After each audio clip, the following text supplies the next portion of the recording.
طيب.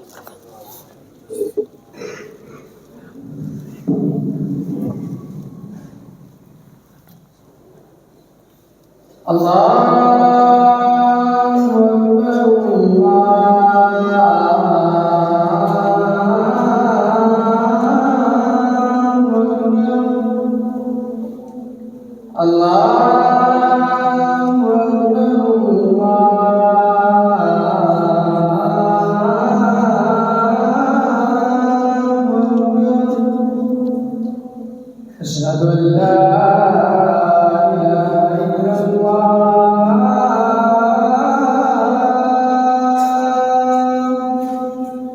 أشهد أن لا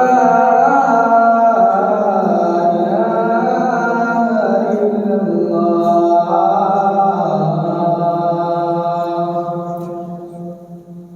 أشهد أن محمدا رسول الله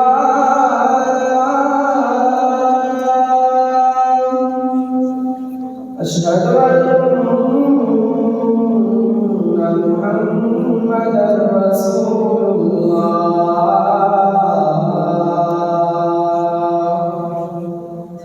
حي على الصلاة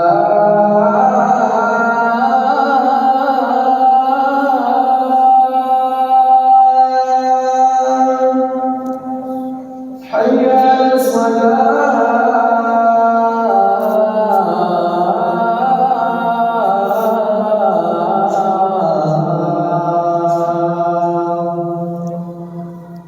حي على الفلاح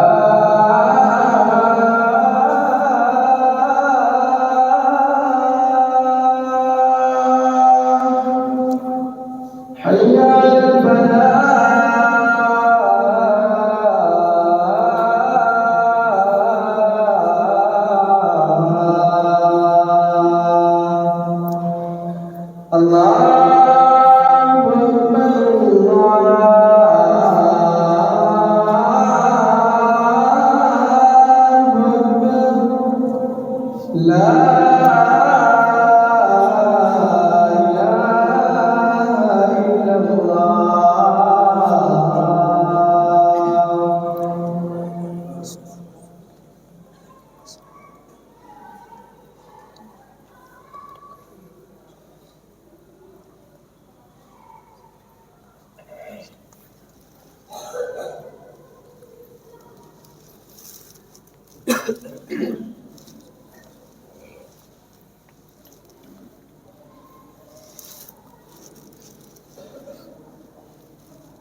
إن الحمد لله نحمده ونستعينه ونستغفره ونعوذ بالله من شرور أنفسنا ومن سيئات أعمالنا من يهده الله فلا مضل له ومن يضلله فلا هادي له وأشهد أن لا إله إلا الله وحده لا شريك له وأشهد أن محمدًا عبده ورسوله أما بعد فإن خير الحديث كتاب الله وخير الهدي هدي محمد صلى الله عليه وسلم وشر الأمور محدثاتها وكل محدثة بدعة وكل بدعة ضلالة وكل ضلالة في النار فأعوذ بالله من الشيطان الرجيم بسم الله الرحمن الرحيم وما أصابكم من مصيبة فبما كسبت أيديكم ويعفو عن كثير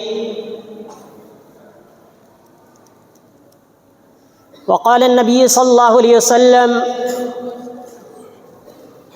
إن الرجل ليحرم الرزق بالذنب يصيبه أو كما قال صلى الله عليه وسلم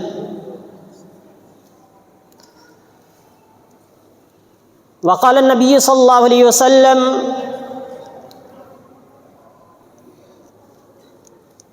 لم تظهر الفاحشة في قوم قط حتى يعلنوا بها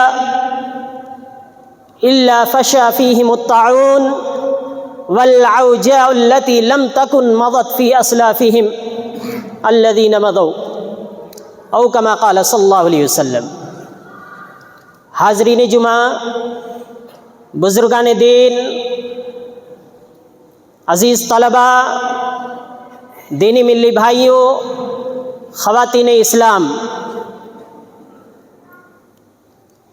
ہماری زندگی، ہمارا جینا، ہمارا مرنا ایک مومن ہونے کے ناطے یہ واضح ہے کہ اللہ تعالیٰ کے خاطر ہونا چاہیے۔ انبیاء اور رسولوں کی بعثت کا مقصد، کتابوں کے نزول کا مقصد یہی ہے کہ ہم اللہ تبارک و تعالیٰ کی مرضی کے مطابق اپنی زندگی گزاریں، اس کے بتائے ہوئے طریقوں اور اصولوں کو اپنا کر کے اپنی کامیابی کو حاصل کرنے کی کوشش کریں، دنیاوی کامیابی بھی حاصل کریں اور اخروی کامیابی بھی حاصل کریں۔ لیکن ہماری ہر کامیابی،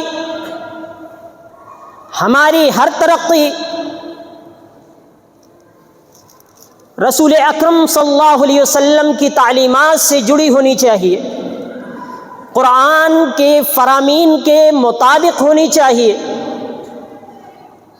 ہر وہ کام، ہر وہ عمل، ہر وہ طریقہ جسے ہم کرتے ہیں، انجام دیتے ہیں، اگر وہ طریقہ، وہ کام، وہ ترقی، وہ علم اللہ تبارک و تعالیٰ کی کتاب کے بتائے ہوئے طریقے کے خلاف ہے، رسول اکرم صلی اللہ علیہ وسلم کے فرامین کے خلاف ہے، تو وہ جرم ہے، گناہ ہے، نافرمانی ہے۔ اللہ تبارک و تعالیٰ کے بتائے ہوئے طریقے سے انحراف ہے، جس کا ہمیں اور آپ کو جواب دینا ہوگا۔ یہ جواب دہی، اس کا نقصان صرف آخرت پر موقوف نہیں ہے۔ ہم جو بھی کام انجام دیتے ہیں، شریعت کا حکم جو اللہ تبارک و تعالیٰ کی طرف سے ہمیں ملا ہے، اس کے فوائد جسمانی بھی ہیں، روحانی بھی ہیں، معاشرتی بھی ہیں اور اخروی بھی ہیں۔ اسلامی احکام کا تعلق صرف اور صرف آخرت سے نہیں ہے۔ اگر وہ یہ سمجھتا ہے تو وہ بہت بڑے گمراہی کا شکار ہے۔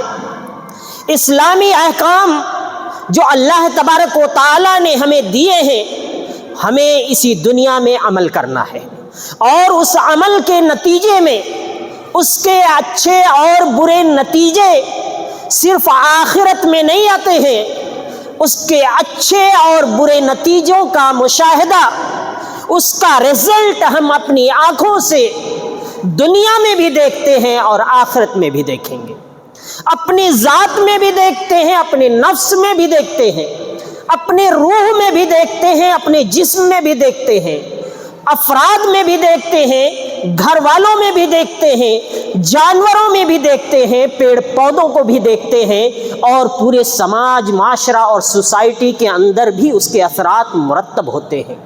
ہم جو کام، جو اعمال انجام دیتے ہیں، صرف ہمارے نفس تک محدود نہیں رہتے ہیں، اس کے اثرات جاندار، بے جان کو بھی پہنچتے ہیں، وہ بھی اس سے متاثر ہوتے ہیں۔ دنیا میں جو بھی ہو، نیکی ہو، برائی ہو، اچھائی ہو، بدی ہو، اس کے اثرات ہمارے اپنے نفس میں، دوسروں پر، جانداروں پر، بے جانوں پر بھی ظاہر ہوتے ہیں، ہمارے آنے والی نسلوں پر بھی اس کا اثر پڑتا ہے۔ آپ نے قرآن کریم کی آیت پڑھی ہوگی، جب گری ہوئی دیوار کو، جو یتیموں کی دیوار تھی، اٹھانا شروع کیا خضر علیہ السلام نے، اس کی علت کیا بتائی؟ وَكَانَ أَبُوهُمَا صَالِحًا۔ اس بچے کی مدد کیوں کی جا رہی ہے؟ اس کے نیچے خزانہ تھا، وجہ یہ بتائی کہ ان کا والد جو تھے وہ نیک تھے، ان کے والد کی نیکی کا ثمرہ، اس کا رزلٹ اس بچے کو مل رہا ہے، اس کا فائدہ اس بچے کو حاصل ہو رہا ہے، کیونکہ اس کے والد نیک تھے، یا اس کے خاندان میں کوئی نیک شخص تھا جس کی نیکی کی وجہ سے، اس کی برکت کی وجہ سے اس کو یہ اجر اور ثواب مل رہا ہے کہ آج ہم اس کی دیوار کو جو گر رہی تھی اس کو اٹھا رہے ہیں تاکہ ان کا خزانہ لٹ نہ جائے، کوئی اٹھا نہ لے جائے، اور ان یتیم بچوں کی مدد ہو سکے۔ یہ اثر دنیا میں ظاہر ہوا اس نسلوں کے بعد۔ یعنی ہم جو اعمال کرتے ہیں، آج ہم کوئی برائی کر رہے ہیں تو مت سوچیں کہ یہ برائی ہم تک محدود ہے، یہ ہم سے، ہمارے بچوں میں، ہمارے بچوں سے، ان کے بچوں میں اور دیگر لوگوں میں یہ برائی منتقل ہوگی، لازمی طور پر منتقل ہوگی، اور اس کا رزلٹ ہم اپنی آنکھوں سے دیکھیں گے، مشاہدہ کریں گے، اور نتیجے میں اس کی وجہ سے ہم اشک برسائیں گے، روئیں گے، گڑ گڑائیں گے، احساس ہوگا اس جرم کا، لیکن بعد میں، اور جب احساس ہوگا آنکھوں سے ندامت کے آنسو گریں گے، اور وہ جرم، وہ احساس ایسا ہوگا کہ آپ اپنے دل کو نچوڑنا چاہیں گے، لیکن اس وقت آپ کو کوئی سکون نہیں ملے گا، کوئی اطمینان نہیں ملے گا۔ آپ کا وہ جرم پل پل آپ کو ستاتا رہے گا، تڑپاتا رہے گا کہ ہاں میں نے یہ جرم کیا تھا جس کے نتیجے میں میں یہ آج جھیل رہا ہوں، یہ سزا بھگت رہا ہوں۔ یہ دنیا میں بھی ہوتا ہے اور آخرت میں بھی۔ گناہوں سے بچنا اس لیے ہر انسان کے لیے لازم اور ضروری ہے، کیونکہ اگر ہم گناہوں سے نہیں بچیں گے تو ہمیں دنیا میں بھی نقصان کا سامنا کرنا پڑے گا، اپنے نفس میں بھی، اپنی جان میں بھی، اپنے مال میں بھی، اپنی اولاد میں بھی، اپنے خاندان میں بھی، اپنے سماج اور معاشرے کے اندر بھی، ہر جگہ اس کا ہم مشاہدہ کریں گے، اور آخرت میں اللہ تعالیٰ کے ہاں اس کا جو مواخذہ ہوگا وہ الگ ہے، وہ محفوظ ہے۔ جانتے ہیں ایک بندہ جب گناہ کرتا ہے سب سے پہلے اس کے دل سے اس کا ایمان نکل جاتا ہے۔ لا یزنی الزانی حین یزنی وہو مومن، لا یسرق السارق حین یسرقها وہو مومن، کہ جب بھی کوئی زناکار، بدکاری کرنے والا بدکاری کرتا ہے تو اس کے دل سے اس کا ایمان رخصت ہو جاتا ہے، اس کا ایمان نکل جاتا ہے۔ کوئی چوری کرنے والا جب چوری کرتا ہے، اس کی چوری کی وجہ سے اس کا ایمان اس کے دل سے نکل جاتا ہے، رخصت ہو جاتا ہے۔ یعنی سب سے پہلا اثر اس کے دل پہ پڑتا ہے، اس کا دل کمزور ہو جاتا ہے، ایمان نکلتے ہی اس کے دل میں شیطان کا غلبہ ہوتا ہے۔ اور گناہ کی تعریف کرتے ہوئے رسول اکرم صلی اللہ علیہ وسلم نے فرمایا، الاسم ما حاک فی صدرک وکرہت ان یطلع الناس علیہ، گناہ وہ ہے جو آپ کے دل میں کھٹکا پیدا کرے، آپ کو ڈر لگتا ہے، احساس کہیں کسی کو پتہ نہ چل جائے، لوگوں کو معلوم نہ ہو جائے، اور ڈر ہو کہ کوئی آگاہ نہ ہو جائے، جان نہ جائے۔ یہ کھٹکا آپ کے دل کو کمزور کر دیتا ہے، آپ کو دل کا مریض اور بیمار بنا دیتا ہے۔ آج لوگوں کے پاس دولت ہے، مال ہے، زر ہے، زمین ہے، جائیداد ہے، اولاد ہے، پیسے ہیں، کھانے پینے کی ساری چیزیں مہیا ہوتی ہیں، پھر بھی لوگ ڈپریشن کے شکار ہوتے ہیں، کہتے ہیں ہمیں سکون نہیں ہے، ہمیں اطمینان نہیں ہے، ہمارا دل پریشان ہے، بے چین ہے، اچھے سے اچھے ڈاکٹر کی طرف رجوع کرتے ہیں، اچھے سے اچھا ڈاکٹر تلاش کرتے ہیں، مینٹلی ڈسٹرب ہو جاتے ہیں، کوئی سکون نہیں۔ سکون کہاں سے آئے؟ آپ نے اپنے سکون کو گناہوں کے ذریعہ غارت کر دیا، کیونکہ گناہوں کا کھٹکا ہمیشہ آپ کے دل کو پریشان کرتا رہتا ہے۔ اور جب آپ اپنے آپ کو اللہ تبارک و تعالیٰ سے دور کر لیتے ہیں تو نتیجہ کیا ہوتا ہے؟ اپنے اس غم کو دور کرنے کے لیے سکون کی تلاش میں در بدر بھٹکتے ہیں. کوئی میخانے اور شراب خانے کی رخ کرتا ہے اور پھر گناہوں پر گناہ کرتا ہے. پہلے سے جو جرم تھا اس کی وجہ سے بدسکونی آئی، دل میں بے اطمینانی آئی، لیکن اس بے اطمینانی کو دور کرنے کے لیے طریقہ بھی کیا اختیار کیا؟ شراب نوشی کا، منشیات کا، نشہ کا. جا کر کے نشہ حاصل کرتا ہے. نشے کے ذریعہ سکون چاہتا ہے کہ چلو غم بھول جائیں گے، ذہن پہ پردہ پڑ جائے گا، غائب ہو جائے گا، باتیں یاد نہیں رہیں گی، فری ہو جائیں گے، مائنڈ سیٹ ہو جائے گا. لیکن اس کا نتیجہ کیا ہوتا ہے؟ اس شراب نوشی کی وجہ سے کڈنی فیل ہوتی ہے، جسم کے اندر طرح طرح کی بیماریاں پیدا ہوتی ہیں، انسان کینسر کا مریض ہوتا ہے، معدہ خراب ہوتا ہے، اور کیا کیا نئی بیماریاں ہوتی ہیں. یہ بیماریاں ہیں جو ہمارے جسم کے اندر شراب نوشی کی وجہ سے پیدا ہوتی ہیں. نشہ کی وجہ سے ہمارے جسم کے اندر جو بیماریاں آتی ہیں، اس گناہ کو انجام دینے کی وجہ سے ہم جب گناہ کا علاج گناہ کے ذریعہ کریں گے تو مصیبتیں بھی مصیبتوں پر بڑھتی چلی جائیں گی، بیماریاں بھی بیماریوں پر بڑھتی چلی جائیں گی، جن کا علاج ہم دواؤں سے نہیں کر سکیں گے. اور صرف یہی نہیں ہوتا ہے، یہاں تک ہوتا ہے کہ بچہ اپنی ماں سے بھی زناکاری کرنے سے باز نہیں آتا ہے. یہ زبانی بات نہیں ہے، یہ حقیقت ہے ہمارے ملک کے، کانپور کے، کہ ایک 60 سالہ ماں سے ایک شرابی بیٹے نے زناکاری کی زبردستی کر کے، کیونکہ وہ شراب کے نشے میں مست تھا. یہ کوئی ایک واقعہ نہیں ہے، اس طرح کے واقعات اخبارات میں بھرے پڑے ہیں. بیٹے نے ماں کو شراب پینے کے بعد اپنے گھر والوں کو مار ڈالا، ان کو قتل کر ڈالا. ایک جرم ہزاروں جرم کراتا ہے، ایک گناہ ہزاروں گناہ کراتا ہے. ایک گناہ کی وجہ سے اس کا اثر صرف اپنی ذات تک محدود نہیں رہتا ہے، بلکہ اپنے گھر اور خاندان والوں تک جاتا ہے اور پورے معاشرے کو اپنے لپیٹ میں لے لیتا ہے. تباہی و بربادی کا منظر سامنے ہوتا ہے. ہوا کیا تھا؟ گناہ کیا، بے سکونی پیدا ہوئی، سکون حاصل کرنے کے لیے شراب کھانے کا رخ کیا. وہاں پہ شراب کے بعد جو بیماریاں آتی ہیں وہ الگ ہے، خاندان اور معاشرے کے اندر جو تباہی آتی ہے وہ الگ ہے. انسان کی عزت جو گھٹتی ہے، لوگوں کے پیروں کی دھول بنتا ہے، ہر کوئی گالی دیتا ہے، ہر کوئی مارتا ہے، وہ الگ ہے. یعنی ہر طرح سے وہ انسان ذلیل و خوار ہو جاتا ہے لوگوں کی نظروں میں. اور آخرت میں اللہ تعالیٰ کے ہاں جو اس کی سزا ہے وہ الگ ہے. یا تو شراب کھانے کی رخ کرتا ہے نشہ پینے کے لیے، یا اپنے سکون اور اطمینان کو حاصل کرنے کے لیے گناہ کر کے طوائف خانوں کا رخ کرتا ہے.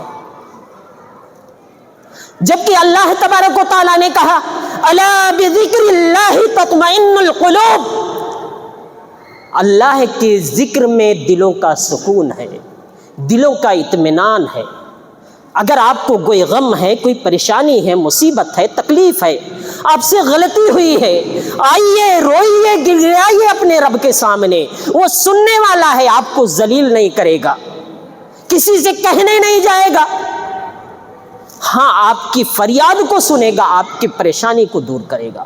اس کے ذکر کیجیے، آپ کے دل کو سکون و اطمینان ملے گا. جس سکون کو آپ شراب میں تلاش کرنے کی کوشش کر رہے ہیں اور وہاں پر ہزاروں بیماریاں اور مصیبتیں خریدنے کی کوشش کر رہے ہیں، اس کے بدلے میں ایک آسان نسخہ ہے. اپنے رب کو یاد کرو، اس کے ذکر کرو، اس کو قرآن کی تلاوت کیجیے، اللہ اکبر کا ورد کیجیے، سبحان اللہ الحمدللہ واستغفر اللہ، ان کا ورد کیجیے اور اپنے رب کا ذکر کر کے اپنے سکون اور اطمینان کو حاصل کیجیے. یہ آسان سا نسخہ ہے، لیکن ہم نے اس نسخے کو نہیں اپنایا. ایک انسان یا پھر طوائف خانے کا رخ کرتا ہے، ان حرام جگہوں پر جاتا ہے، اپنی جنسی خواہشات کو پوری کرنے کے لیے تسکین حاصل کرنے کی کوشش کرتا ہے کہ اس سے سکون ملے گا، اس سے اطمینان ملے گا، ریلیکس مل جائے گا. نتیجہ کیا ہوتا ہے؟ ایڈز، آتشک، سوزاک، اور ایک نئی بیماری جس نے اس معاشرے کے اندر جنم لیا ہے، ہرپیس سمپلیکس وائرس، جس کی رپورٹ پیش کرتے ہوئے اقوام متحدہ نے کہا ہے کہ پوری دنیا کے اندر ہر سیکنڈ میں ایک انسان اس بیماری سے متاثر ہوتا ہے۔ اور اس بیماری کی وجہ کیا ہے؟ جو لوگ جنسی جرائم کا شکار ہوتے ہیں، زناکاری کرتے ہیں، بدکاری کرتے ہیں، ریپ کرتے ہیں، قوم لوط کا عمل کرتے ہیں، غلط طریقے اختیار کر کے اپنا راحت و سکون حاصل کرنا چاہتے ہیں، وہ ہرپیس سمپلیکس وائرس کا شکار ہوتے ہیں، جس سے ان کے بدن میں، ان کے منہ کے اندر، ان کی انگلیوں میں چھالے پڑتے ہیں اور یہ پھوڑے کی شکل اختیار کرتے ہوئے یہ ایسی بیماری ہے جس کا ابھی تک کوئی علاج دریافت نہیں ہوا ہے۔ وقتی راحت کے لیے کچھ دوائیں دی جاتی ہیں، لیکن مکمل علاج اس سے نہیں ہوتا ہے۔ یہ بیماری آئی کہاں سے؟ انہی طوائف خانوں کا رخ کرنے کی وجہ سے۔ وہ جو لیو ان ریلیشن کا طریقہ ہمارے معاشرے نے، ہمارے سماج نے اختیار کیا ہے، اس کی وجہ سے، وہ ریپ، زناکاری اور بدکاری کی وجہ سے ہمارے معاشرے کے اندر یہ بیماریاں جنم لی ہیں۔ اور اس کا اعلان رسول اکرم صلی اللہ علیہ وسلم نے 1400 برس پہلے کر دیا تھا۔ آپ نے فرمایا تھا کہ جب کسی قوم کے اندر زناکاری، بدکاری، فحشکاری عام ہو جائے گی، وہ اعلانیہ طور پر، کھلا طور پر قانونی جواز حاصل کر کے وہ اس کا ارتکاب کرنے لگیں گے، الا فشا فیہم الطاعون، تو ان کے اندر ایسی طاعون جیسی بیماری آئے گی۔ اور صرف طاعون نہیں، ایسی بیماریاں آئیں گی جو اس سے پہلے ان کے اسلاف میں سے، ان کے گزرے ہوئے لوگوں میں سے کسی نے نام تک نہیں سنا ہوگا، سوچا بھی نہیں رہا ہوگا کہ ایسی بھی بیماریاں آ سکتی ہیں۔ یہ بیماریاں ہمارے گناہوں اور جرائم کی وجہ سے وجود میں آتی ہیں۔ جب ایک انسان جرائم کا ارتکاب کرتا ہے تو اس طرح کی مصیبتیں جسم کے اندر بھی، بدن کے اندر بھی، روح کے اندر بھی، معاشرے کے اندر بھی، سماج کے اندر بھی پیدا ہوتی ہے، اور ہم اس سے بچ نہیں پائیں گے۔ جبکہ قرآن کریم نے ایک آسان سا نسخہ بیان فرمایا، لِتَسْكُنُوا إِلَيْهَا، جائز طریقے سے شادی کرو اور تمہارے دلوں کے اندر آپسی محبت و مودت پیدا کر دیتا ہے اللہ تعالیٰ۔ شادی کرو، نکاح کرو، اور اللہ تعالیٰ نے تمہیں میں سے تمہارا جوڑا بنایا ہے۔ مقصد کیا ہے؟ لِتَسْكُنُوا إِلَيْهَا، تاکہ تم اس کے پاس جا کر کے سکون حاصل کرو، دلی اطمینان حاصل کرو۔ وہ تمہاری غمخوار ہوگی، تم اس کے غمخوار ہوگے۔ یہ جائز اور صحیح اور شرعی طریقہ تھا جس سے ایک معاشرے کے اندر ایک اچھی چیز، اچھا ماحول پیدا ہوگا۔ نہ یہ برائیاں ہوں گی، نہ یہ بیماریاں ہوں گی، نہ یہ تباہیاں ہوں گی، نہ یہ پریشانیاں ہوں گی، اور نہ ہی قیامت کے اندر وہ سزا ہوگی جسے رسول اکرم صلی اللہ علیہ وسلم نے بیان فرمایا کہ جب مجھے سیر کرایا گیا جنت کا، جہنم کا، تو میں نے دیکھا خواب کا واقعہ بیان کر کے کہ کچھ لوگ ایسے ہیں، ایک تنور کے مانند، ایک تندور کے مانند جگہ ہے جس میں آگ جل رہی ہے، اور اس میں ننگے مرد اور عورتیں ہیں۔ جب آگ اپنی لپٹ کے ساتھ اوپر ہوتی ہے، ایسے لگتا ہے وہ لوگ باہر آ جائیں گے، لیکن جب آگ ہلکی ہوتی ہے تو اسی کے اندر نیچے چلے جاتے ہیں، اسے میں جل رہے ہوتے ہیں، وہ چیخ اور چلا رہے ہوتے ہیں۔ پوچھا جاتا ہے، اللہ کے رسول صلی اللہ علیہ وسلم پوچھتے ہیں فرشتے سے، یہ کون لوگ ہیں؟ آخر میں جا کے بتاتے ہیں یہ زناکار لوگ ہیں، بدکار لوگ ہیں۔ دنیا کے اندر جو بدکاری کیا کرتے تھے، ریپ کیا کرتے تھے، برائی کیا کرتے تھے، لیو ان ریلیشن میں رہتے تھے، زناکاری کرتے تھے، یہ ان لوگوں کی سزا ہے جو ان کو قیامت میں دی جائے گی۔ ایک انسان جب نیکی کرتا ہے تو عبداللہ بن عباس اور انس رضی اللہ عنہما کی طرف منسوب کیا جاتا ہے، جیسا کہ امام ابن قیم رحمۃ اللہ علیہ نے ذکر کیا ہے کہ انسان جب نیکی کرتا ہے اس کا چہرہ روشن ہو جاتا ہے، اس کا دل منور ہو جاتا ہے، رزق میں کشادگی پیدا ہو جاتی ہے، اس کا دل مضبوط ہو جاتا ہے۔ لیکن اسی کے مقابل میں جب بدکاری کرتا ہے، برائی کرتا ہے، گناہ کے کام انجام دیتا ہے، تو اس کے نتیجے میں کیا ہوتا ہے؟ اس کا چہرہ سیاہ پڑ جاتا ہے، اس کا دل تاریک ہو جاتا ہے، اس کا بدن کمزور ہو جاتا ہے، رزق میں روزی میں کوتاہی ہو جاتی ہے، تنگی آ جاتی ہے جب ایک انسان برائی کے کام انجام دیتا ہے۔ تو ذرا سوچے، ہم اور آپ برائیاں کریں گے تو کیا ہم پر یہ مصیبتیں نہیں آئیں گی؟ یہ ایک دو برائی کا معاملہ نہیں ہے، جو بھی برائیاں کریں گے، اور ایک دو نقصان نہیں ہے۔ ایمان کمزور ہوتا ہے، رزق میں تنگی ہوتی ہے۔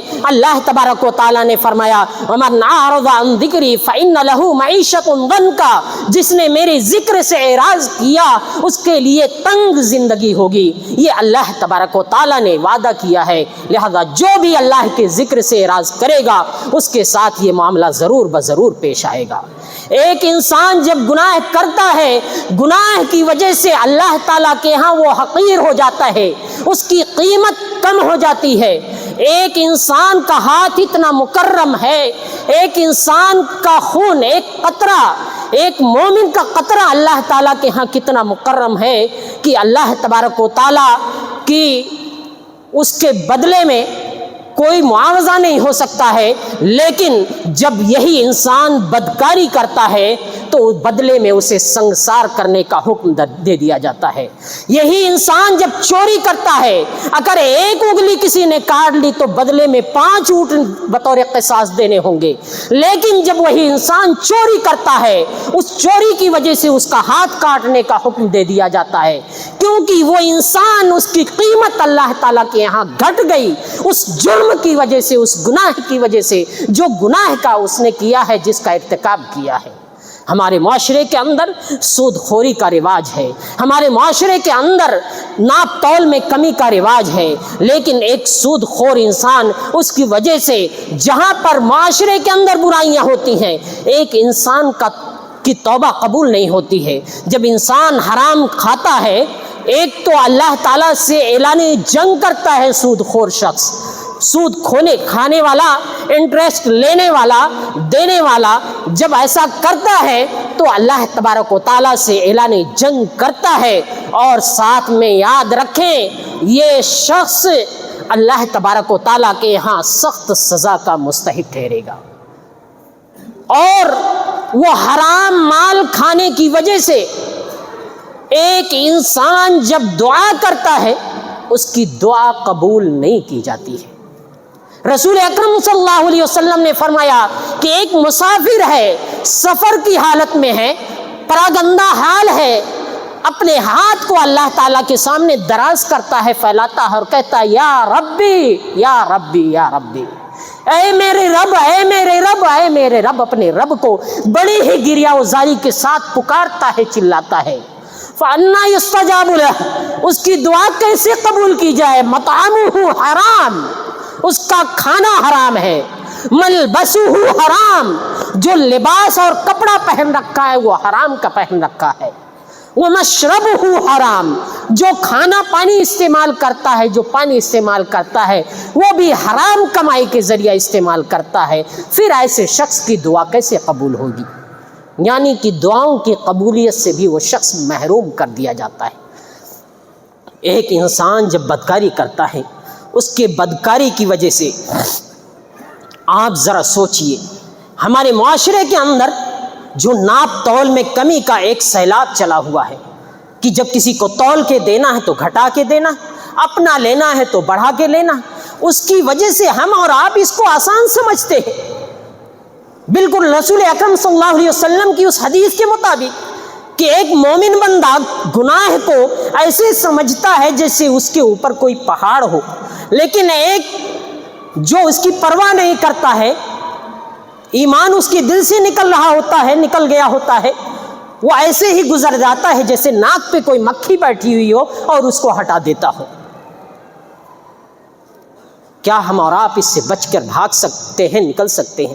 یاد رکھیے، یہ گناہ اس گناہ کی وجہ سے نہ کوئی بچا ہے نہ بچے گا، دنیا کے اندر بھی مواخذہ ہوگا جسمانی بیماریوں کے ذریعہ، اور آخرت میں بھی مواخذہ ہوگا۔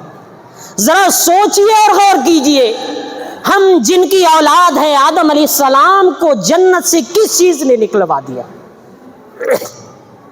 ذرا سوچئے اور غور کیجئے، قوم نوح کو سیلاب نے کیوں ڈبو دیا؟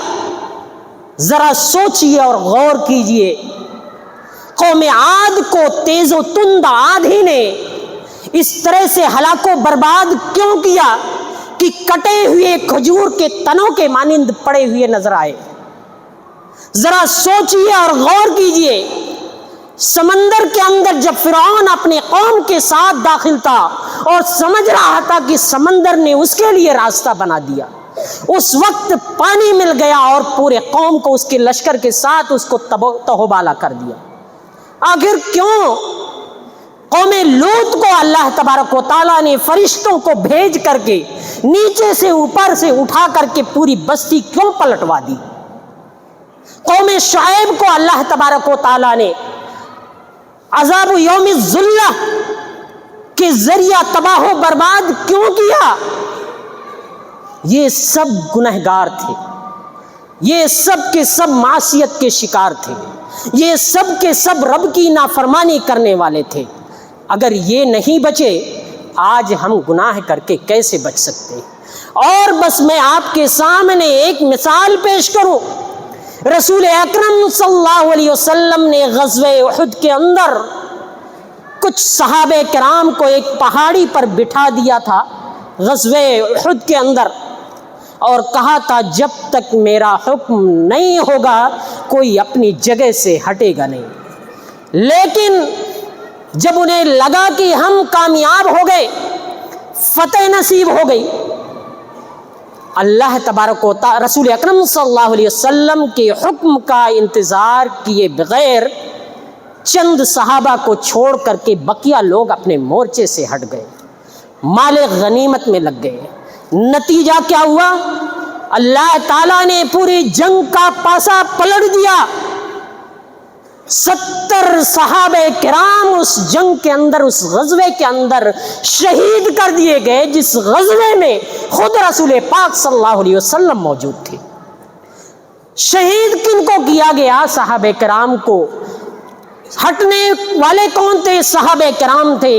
اللہ تبارک و تعالیٰ نے رسول اکرم کے حکم کے نافرمانی کی سزا اسی دنیا کے اندر فوراً انہیں اپنے آنکھوں سے دکھا دیا۔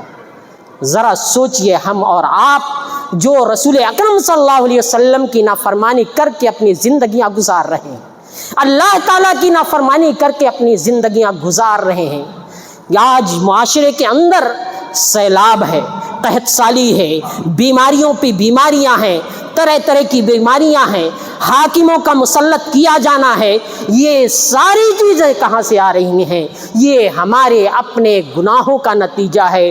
اسی کو اللہ تبارک و تعالیٰ نے فرمایا وَمَا أَصَابَكُم مِّن مُّصِيبَةٍ فَبِمَا كَسَبَتْ أَيْدِيكُمْ وَيَعْفُو عَن كَثِيرٍ، تمہیں جو بھی مصیبتیں پہنچتی ہیں وہ تمہارے اپنے کرتوت کا نتیجہ ہوتی ہیں۔ وہ تو کریم ہے، بہت سارے گناہوں کو بخش دیتا ہے، معاف کر دیتا ہے۔ اور بعض سلف نے کہا کہ ابن آدم جب غلطی کرتا ہے، گناہ کرتا ہے اور اس پر قحط سالی نازل ہوتی ہے تو یہ چوپائے بھی ابن آدم پر، انسانوں پر لعنت بھیجتے ہیں کہ ان کی وجہ سے ہمیں قحط سالی کا شکار ہونا پڑ رہا ہے۔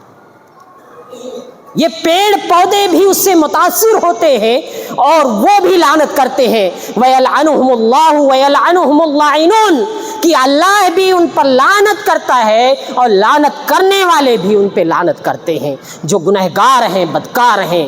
ذرا سوچیں اور غور کریں کہ اگر ہم نے اپنے آپ سے یہ وعدہ نہیں کیا، اپنے آپ کو نہیں بدلا، تو یقینی طور پر اللہ تبارک و تعالیٰ کے مواخذے کا شکار ہوں گے اور تباہی و بربادی کو سامنے دیکھیں گے، ویسے ہی جیسے ان باغات والوں نے تباہی و بربادی دیکھی تو ان باغات والوں نے سازش کی کہ ہم اپنے مال کا حصہ غریبوں کو نہیں دیں گے، تو اللہ تبارک و تعالیٰ نے فرمایا فطاف علیہا طائف من ربک وہم نائمون، ایک چکر لگانے والے نے ان پر چکر لگائے اس حال میں سوئے ہوئے تھے، فاصبحت کالصریم، پوری کی پوری کھیتی ایسی ہو گئی جیسے کہ کاٹ لی گئی ہو، وہاں پر کوئی چیز تھی ہی نہیں، تباہ و برباد ہو گئی۔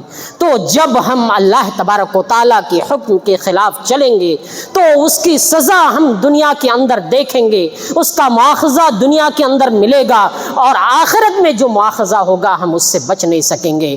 ہمیں اور آپ کو چاہیے کہ توبہ کریں، استغفار کریں، رب سے بخشش طلب کریں، اللہ تعالیٰ کے سامنے روئیں، گڑ گڑائیں، کیونکہ یہ معصیت ہماری نعمتیں چھین لیتی ہیں، ہمارے رزق کو برباد کر دیتی ہیں، اور جب توبہ کریں گے، استغفار کریں گے، بخشش طلب کریں گے، اللہ تعالیٰ کے سامنے رجوع کریں گے، گڑ گڑائیں گے، توبہ کریں گے، تو اللہ تبارک و تعالیٰ کا وعدہ ہے، جیسا کہ نوح علیہ السلام کے واقعے میں ذکر کیا اللہ تعالیٰ نے، فَقُلْتُ اسْتَغْفِرُوا رَبَّكُمْ إِنَّهُ كَانَ غَفَّارًا يُرْسِلِ السَّمَاءَ عَلَيْكُمْ مِدْرَارًا، کہ تم اپنے رب سے استغفار کرو، انہو کان غفارا، وہ بہت زیادہ بخشنے والا ہے، اور آسمان سے تمہارے پاس موسلا دھار بارش نازل کرے گا، اور یہی نہیں، تمہیں رزق کے ذریعہ، مال کے ذریعہ، اولاد سے نواز دے گا، اور تم خوشحالی کی زندگی گزارو گے۔ لہذا ہمیں اور آپ کو چاہیے کہ ہم اپنے گناہوں سے توبہ کریں، ہم ایسی کوشش نہ کریں جس کی وجہ سے ہماری آنے والی نسلیں بھی برباد ہوں، ہم خود بھی تباہی کا شکار ہوں، ہم خود بھی بربادی کا شکار ہوں، ہماری نسلیں بھی برباد ہوں، ہماری اولاد بھی برباد ہو، اور بعد میں آخرت میں بھی ہمارا مواخذہ ہو۔ اللہ تعالیٰ سے دعا ہے کہ الہ العالمین تو ہم سب کو گناہوں سے بچنے کی توفیق عطا فرما، الہ العالمین تو ہمیں برائیوں سے بچنے کی توفیق عطا فرما، الہ العالمین تو ہمیں استغفار اور توبہ کی توفیق عطا فرما، الہ العالمین تو ہم سے وہ کام لے جس سے تو راضی و خوش ہو، ہمیں ہر اس کام سے بچا جو تیری ناراضگی اور غضب کا سبب ہو۔ وآخر دعوانا الحمدللہ رب العالمین۔ بارک اللہ لنا ولکم فی القرآن العظیم ونفعنی وإیاکم بالآیات والذکر الحکیم، انہ تعالی جواد کریم ملک بر رؤوف رحیم۔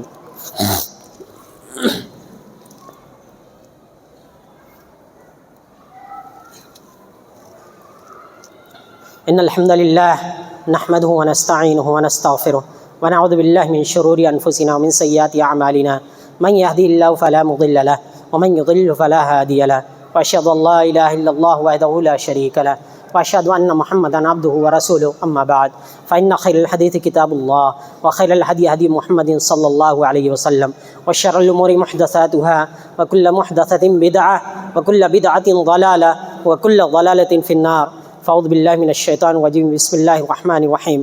ان اللہ ملائکتہ یصلون علی النبی یا ایھا الذین آمنوا صلوا علیہ وسلموا تسلیما، اللہم صل علی محمد وعلی آل محمد کما صلیت علی ابراہیم وعلی آل ابراہیم انک حمید مجید، اللہم بارک علی محمد وعلی آل محمد کما بارکت علی ابراہیم وعلی آل ابراہیم انک حمید مجید۔